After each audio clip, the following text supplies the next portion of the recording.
जिस जॉब को बनाया ही इसलिए गया था कि वो देश के लिए काम करे, जो देशवासियों के लिए काम करे, जो आम नागरिकों के लिए काम करे। वही गवर्नमेंट मशीनरी आज करप्शन की जड़ बन गई है। जब यही पब्लिक सर्वेंट देश के लिए काम करने के बजाय देश को लूटने वालों के लिए काम करने लग जाते हैं कि इंडिया में लोग रिस्पेक्ट और फेयर को एक ही समझते हैं और कुछ तो अपनी जिंदगी से हार जाते हैं। रोड खराब है तो उसका जिम्मेदार सिर्फ एमएलए नहीं, पब्लिक वर्क डिपार्टमेंट भी है।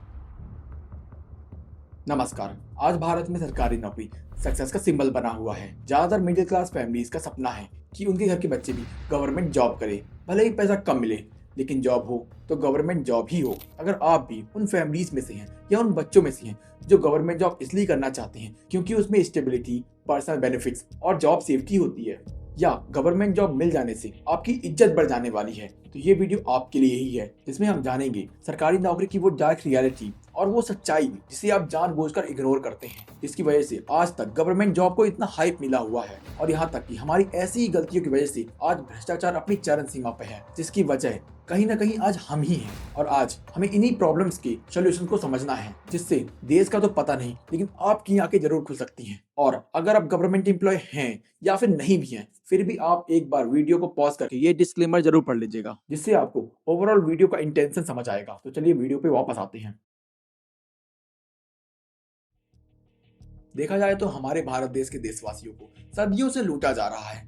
पहले उनसे राजा महाराजाओं ने कर वसूला, फिर मुगल आए, उन्होंने अपने तरीके से कर वसूला, फिर आया ब्रिटिश, उसने अपने तरीके से टैक्स वसूला। और मैं मानता हूँ देश चलाने के लिए टैक्स लेना तो जरूरी था, लेकिन गलती टैक्स लेने में नहीं, बल्कि गलती टैक्स वसूलने के तरीके और उसके यूज में थी। गलती देशवासियों के पैसे को पर्सनल बेनिफिट्स और गलत यूज में था। इसलिए फिर देश आजाद हुआ और देश में लोकतंत्र आया। मतलब पहले टैक्स रूलर के फायदे के लिए होता था और लोकतंत्र आने के बाद टैक्स का यूज सिटीजन के लिए होगा, क्योंकि डेमोक्रेसी में डिसीजन लोग लेते हैं। इसके लिए एक सिस्टम चाहिए था जो देश को चलाए, जिसके लिए बना गवर्नमेंट सिस्टम, जिसका काम था देशवासियों के पैसे को उनके हित और देश के हित में यूज करना। वही गवर्नमेंट मशीनरी आज करप्शन की जड़ बन गई है। जिस जॉब को बनाया ही इसलिए गया था कि वो देश के लिए काम करे, जो देशवासियों के लिए काम करे, जो आम नागरिकों के लिए काम करे, आज वही तभी काम करते हैं जब उन्हें सही लगे या उन्हें उस काम के लिए अलग से सही दाम मिले। और सबसे बड़ी प्रॉब्लम तो तब आती है जब यही पब्लिक सर्वेंट देश के लिए काम करने के बजाय देश को लूटने वालों के लिए काम करने लग जाते हैं। देश में गवर्नमेंट जॉब्स के लिए हायर स्टडी और मेरिट इसलिए मैंडेटरी की गई थी ताकि वो देश को एक अच्छे राह में ले जा सके, लेकिन आज वही पढ़े लिखे लोग देश के कुछ अनपढ़ नेताओं के गलत कामों में उनका साथ देने लगे हैं। क्या मतलब इनका इतना पढ़ा लिखा होने का? क्या मतलब इन गवर्नमेंट एम्प्लॉयज को इतनी इज्जत देने का? और सबसे बड़ी प्रॉब्लम यहीं से स्टार्ट होती है। मैंने एक चीज तो ऑब्जर्व किया है कि इंडिया में लोग रिस्पेक्ट और फेयर को एक ही समझते हैं। गांव में देख लो या सिटीज में देख लो, अगर कोई सरकारी नौकरी में भले ही 30 से 35 हजार कमा रहा हो, लेकिन उसकी इज्जत एक प्राइवेट जॉब या बिजनेसमैन वाले जो महीने के 2 से 2.5 लाख रुपए पर मंथ कमा रहे हैं उनसे ज्यादा ही होगी। और इसमें उनकी मासूमियत नहीं, वो डर है जो ब्रिटिश टाइम में उनके अंदर भरा गया था, और वही डर आज तक लोगों के अंदर बसा हुआ है। अभी तक लोग उससे उभरे नहीं हैं, तभी तो उस डर का नाम बदल के इज्जत रख दिए हैं। ये तो रही बात लोगों की इज्जत और डर की।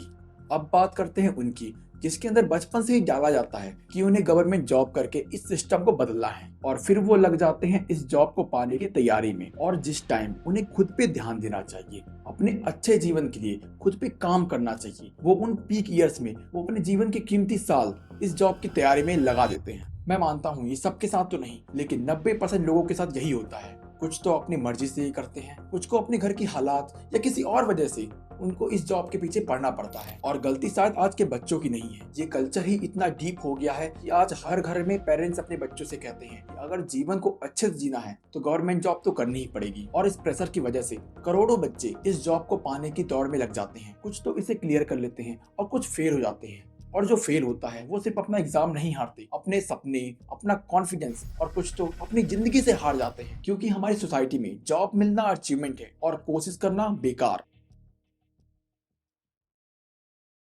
और बात करें तब की जब किसी बच्चे को जॉब मिल जाती है, घर में लड्डू बटते हैं, बैंड बाजे बजाए जाते हैं, ये सोचकर कि अब तो बच्चे की लाइफ सेट है। लेकिन वही तो बात है, सच्चाई ही तो कड़वी है। क्योंकि अगर गहराई से सोचो और समझो तो गवर्नमेंट एम्प्लॉय उनके लिए ही रिस्पेक्टफुल होता है जो इस सिस्टम के नहीं होते, जैसे कि आम लोग या मिडिल क्लास लोग। लेकिन जिसके पास पैसा है, पावर है, या इस सिस्टम से ऊपर है। उनके अंदर कोई गवर्नमेंट एम्प्लॉय के लिए ना कोई डर, ना कोई इज्जत। उनके लिए गवर्नमेंट एम्प्लॉय सिर्फ फाइल नंबर होते हैं। और सबसे डरावनी बात, जो गवर्नमेंट एम्प्लॉय सिस्टम के साथ चला वही आगे बढ़ा।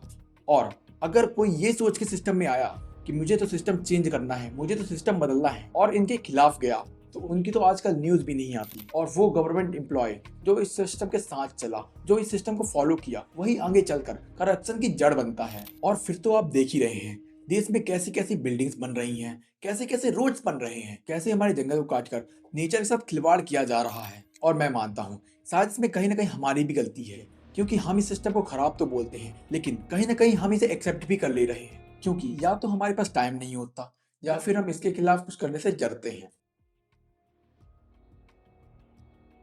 लेकिन अब सवाल ये है कि इसका सोल्यूशन क्या है। क्या हमें सिस्टम के खिलाफ लड़ना होगा? क्या हमें प्रोटेस्ट करना चाहिए? या हमें सरकार बदल देनी चाहिए? नहीं, हम सोल्यूशन को इतना कॉम्प्लिकेटेड नहीं करते, हम कुछ आसान से तरीके समझते हैं। उससे पहले मैं समझता हूँ कि आपको सारी प्रॉब्लम्स और रियलिटी समझ में आ गई होंगी, क्योंकि अगर आपको प्रॉब्लम समझ में आ गई तो सोल्यूशन भी बहुत इजीली समझ में आ जाएगा। तो चलो सोल्यूशन को 4 पार्ट में समझते हैं, और आखिरी वाला पार्ट सबसे ज्यादा जरूरी है, तो उसको ध्यान से सुनना। सबसे पहले गवर्नमेंट जॉब का मतलब बदलो। गवर्नमेंट जॉब मिलना अचीवमेंट नहीं, एक जिम्मेदारी है जिसे ईमानदारी से निभाना है। आप या आपका दोस्त या आपका कोई रिश्तेदार सिर्फ इसलिए गवर्नमेंट जॉब करना चाहता है क्योंकि उससे उसकी लाइफ सेट हो जाने वाली है, तो समझो ये जॉब आपके लिए नहीं। और फिर भी अगर आपके रिश्तेदार या आपके परिवार में से कोई भी आपको फोर्स करे कि तुम्हें जॉब करनी है तो गवर्नमेंट जॉब ही करनी होगी, तो आप अगर चाहें तो आप उन्हें ये वीडियो दिखा सकते हैं, अगर आपको सही लगी तो। पहले तो आप रिस्पेक्ट और डर में अंतर समझो और देखो, आप जिसकी रिस्पेक्ट करते हो या जिसको रिस्पेक्ट दे रहे हो, सच में रिस्पेक्ट है या डर। और ये जानना बहुत आसान है। अगर वो गवर्नमेंट ऑफिसर या गवर्नमेंट एम्प्लॉय सच में रिस्पेक्ट पाने वाला काम कर रहा है, तब तो आप सही हो। लेकिन अगर वो इज्जत सिर्फ सरकारी नौकरी देखकर दे रहे हैं, तो समझ लेना वो इज्जत नहीं, वो डर है। भारत में सदियों से आम आदमियों को दबाया गया है, और यही तो प्रॉब्लम है। आप खुद को आम मत समझो, अपने राइट्स को समझो। आप भी देश के लिए उतने ही इम्पोर्टेंट हैं जितना कि हमारे देश का पीएम। इसलिए आपको खुद के लिए जरूरत पड़ने पर एक्शन लेना होगा। अगर आपके या आपके आसपास किसी के साथ भी कोई गवर्नमेंट एम्प्लॉय या गवर्नमेंट ऑफिसर मिसबिहेव करे या किसी काम में उसके समय सीमा खत्म होने के बाद भी उसमें और समय लेता है या फिर रिश्वत मांगता है, तो आपको उसको जवाब देना होगा कि उसको सैलरी आपके टैक्स देने से ही मिलती है। और अगर फिर भी वो नहीं मानता, तो आप कोशिश करें कि उसकी वीडियो बनाएं, उसके बाद उसकी कंप्लेंट करें। उसके बाद भी नहीं सुधरता तो उसकी वीडियो सोशल मीडिया में अपलोड करें, और सोशल मीडिया को अपना हथियार बनाओ, उसका मिसयूज मत करो। देश में कुछ गलत होता है या कोई काम सही से नहीं हो रहा, तो आप बस नेताओं को क्रिटिसाइज करते हैं, उनके नाम से प्रोटेस्ट करते हैं। लेकिन सही मायनों में आपको सिर्फ नेताओं को नहीं, उन गवर्नमेंट डिपार्टमेंट्स को भी क्रिटिसाइज करना चाहिए, उनके नाम का भी प्रोटेस्ट करना चाहिए। क्योंकि असल में तो सिर्फ नेता नहीं, वो डिपार्टमेंट भी फेल होता है, जिसे बनाया ही इसलिए गया था कि वो सारे काम देख सके। और सीधी बात समझो, नेताओं को आपके प्रोटेस्ट से ज्यादा फर्क नहीं पड़ता, या बोले तो कोई फर्क ही नहीं पड़ता। और जिन्हें पड़ सकता है वो है गवर्नमेंट सर्वेंट, वो डिपार्टमेंट्स जो चल ही आपके टैक्स से रहे हैं, जो सैलरी तो आपके टैक्स से लेते हैं, पर काम पब्लिक के लिए नहीं, पावर्स के लिए करते हैं। रोड खराब है तो उसका जिम्मेदार सिर्फ एमएलए नहीं, पब्लिक वर्क डिपार्टमेंट भी है। पोल्यूशन कंट्रोल नहीं हो रहा तो उसका जिम्मेदार पोल्यूशन कंट्रोल बोर्ड भी है। पेड़ कट रहे हैं तो उसका जिम्मेदार फॉरेस्ट डिपार्टमेंट भी है। पब्लिक हेल्थ क्राइसिस हो रहा है तो उसका सवाल हेल्थ डिपार्टमेंट पे भी उठना चाहिए। लॉ एंड ऑर्डर गिर रहे हैं तो उसकी अकाउंटेबिलिटी पुलिस डिपार्टमेंट की भी होनी चाहिए। आज दिल्ली में हवा जो जहर बन के फैल रही है, उसको लेकर आप दिल्ली के सीएम को गलत बोल रहे हैं। कब तक आप बस डिपेंड रहेंगे इन नेताओं पे? अब आपको एक्शन लेना होगा। इस इन्वायरमेंट डिपार्टमेंट पे, उस पॉल्यूशन ऑफिसर पे, इन्फोर्समेंट टीम पे, सब बराबर के भागीदारी हैं। आपको इन नेताओं के साथ साथ इन डिपार्टमेंट्स, इन गवर्नमेंट सर्वेंट्स को भी क्रिटिसाइज करना चाहिए, इनके नाम को भी प्रोटेस्ट करना चाहिए। तो अगर आपको ये वीडियो पसंद आई तो आप मेरी ये वीडियो भी देख सकते हैं, जिसमें मैंने बताया है कि हिंदू संस्कृति को खतरा किससे है। इसका लिंक आपको डिस्क्रिप्शन में मिल जाएगा। और ऐसी ही वीडियोस के लिए चैनल से बने रहें। आपका दिन शुभ हो। राधे राधे।